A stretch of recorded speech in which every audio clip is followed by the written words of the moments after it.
What if the problem isn't how much you earn, but how your life quietly expands to consume it? Because today, there are people making $70,000, $90,000, even $120,000 a year who still feel like they're falling behind. Not publicly, of course. From the outside, everything looks fine. They have a decent apartment, a reliable car, occasional vacations, maybe even some savings. But privately, there's a different story. At the end of every month, there's tension, not panic, but pressure. A quiet sense that despite doing everything right, something isn't working. Let's take a simple example. Someone in their early 30s living in a city like Chicago, London, or Toronto. They earn $85,000 a year. After taxes, that's roughly $5,200 per month. Now let's walk through their life, not exaggerated, just realistic. Rent, $2,000. Car payment plus insurance, $650.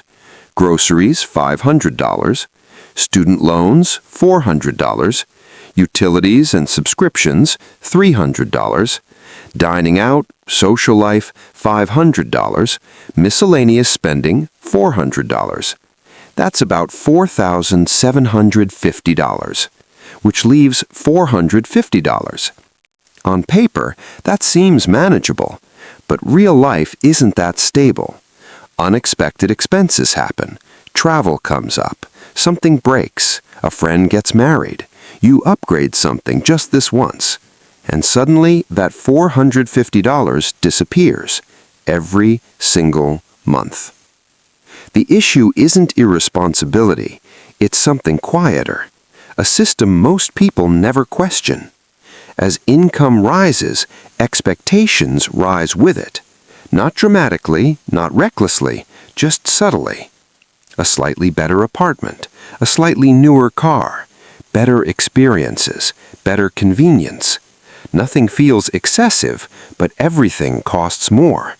And over time, these small upgrades stack into a fixed lifestyle that quietly consumes nearly all available income. Let's slow this down with simple math. If that same person kept their lifestyle just $1,000 cheaper per month, that's $12,000 a year. Invested modestly over 20 years, even at average returns, that becomes roughly $400,000. Not from extreme saving, not from side hustles, just from not upgrading everything at the same pace as income. But most people never see this trade-off clearly, because the upgrades feel small and immediate, while the cost is delayed and invisible. There's a psychological pattern behind this. People don't measure success in absolute terms. They measure it relative to their environment. So when income increases, the internal question becomes, what should my life look like now? And the answers come from everywhere. Friends upgrading apartments, colleagues leasing better cars, social media showing curated lifestyles. So the spending doesn't feel like a choice. It feels like alignment, like you're simply living at your level. But what's actually happening is that your financial flexibility is being slowly traded for social comfort. And this is where the real consequence shows up, not immediately, but over time. Because when most of your income is already committed, you lose optionality. You can't easily take a career risk. You can't step back when you're burned out. You can't handle disruptions without stress. And even though your salary looks good, your financial position remains fragile. Not because you earn too little, but because your life costs too much to sustain without constant income. Now, financially aware people don't necessarily earn more, but they see this dynamic clearly. They don't automatically upgrade everything when income increases. They separate two things most people combine: income and lifestyle identity. They allow income to grow faster than lifestyle, not in a restrictive way, but in a deliberate one. So instead of asking, "What can I afford now?" they quietly ask, "What do I actually need to maintain control over my time and choices?" And that one shift changes everything. Because money stops being something that comes in and goes out and starts becoming something that creates space.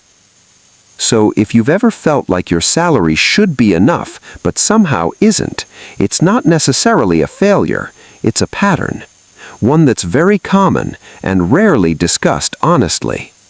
And once you see it clearly, you start making different decisions, not bigger ones, just slightly more intentional ones. Over time, that's what separates financial pressure from financial stability.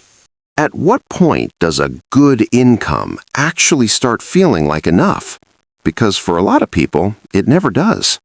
You reach a salary you once thought would solve everything, 70,000, 90,000, maybe even six figures, and yet nothing really changes.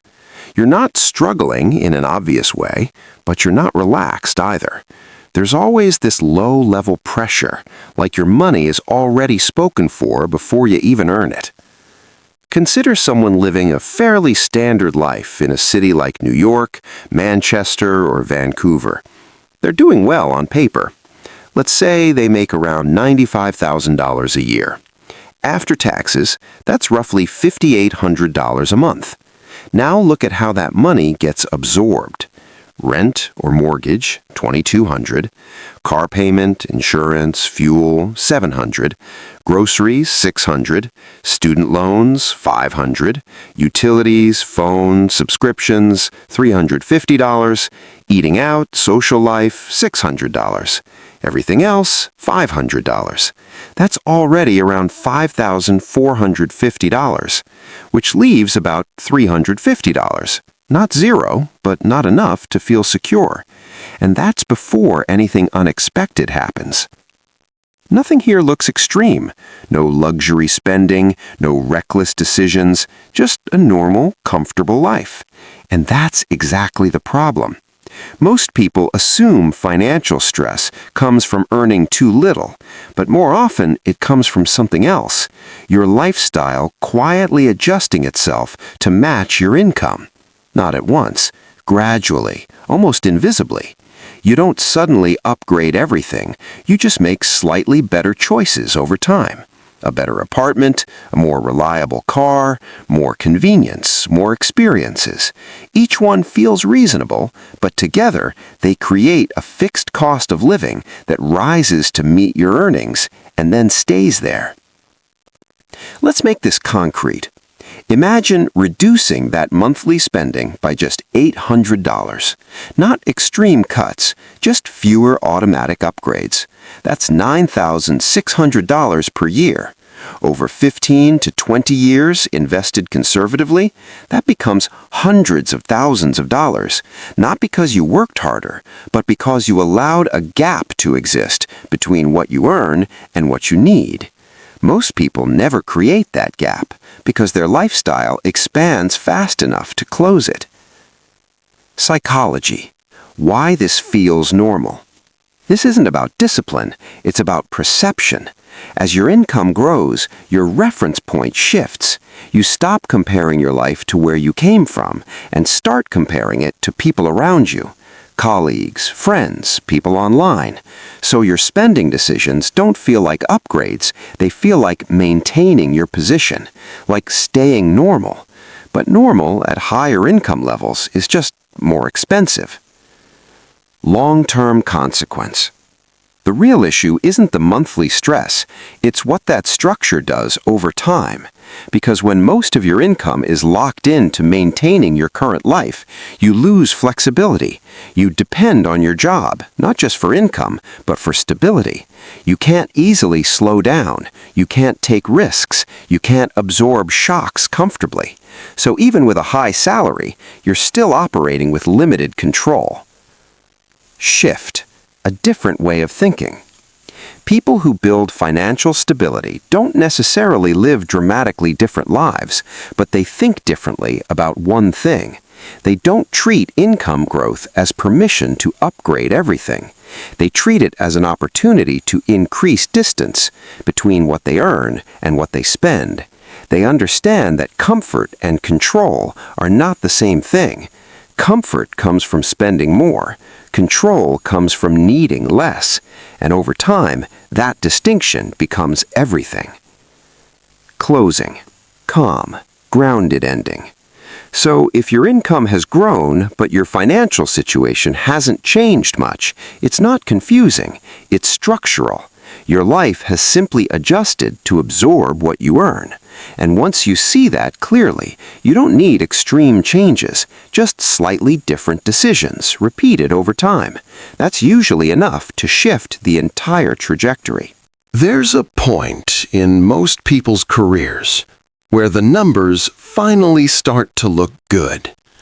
The salary increases, the stress should decrease. But for many people, it doesn't. Because even after years of progress, better jobs, higher pay, more stability, their financial life still feels tight. Not broken, just constrained. And the strange part is, they can't clearly explain why. If you asked them directly, they'd probably say, I earn a decent amount, I'm not overspending, I'm doing what I'm supposed to do.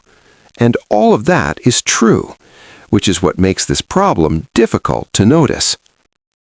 Picture someone in their late 20s or early 30s. They've done everything right. They studied, found stable work, built a career.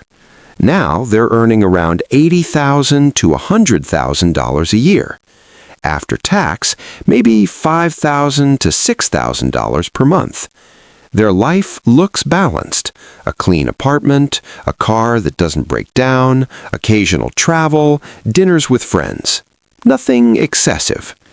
But when you look closer at the numbers, rent, $2,000, transportation, $600, food, $600, loans, $400, bills and subscriptions, $300, lifestyle spending, $700, other costs, $400.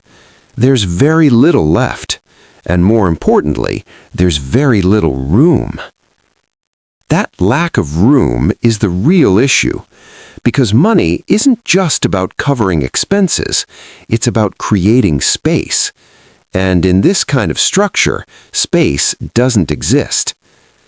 What's happening here is not obvious overspending. It's a silent trade-off. You're exchanging future flexibility for present comfort. And the exchange rate doesn't feel significant in the moment.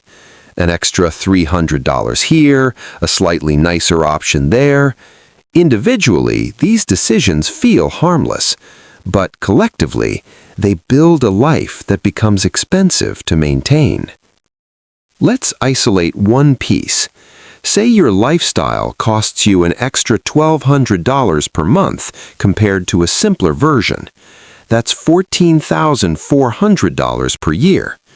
Over 10 years, without even considering returns, that's $144,000.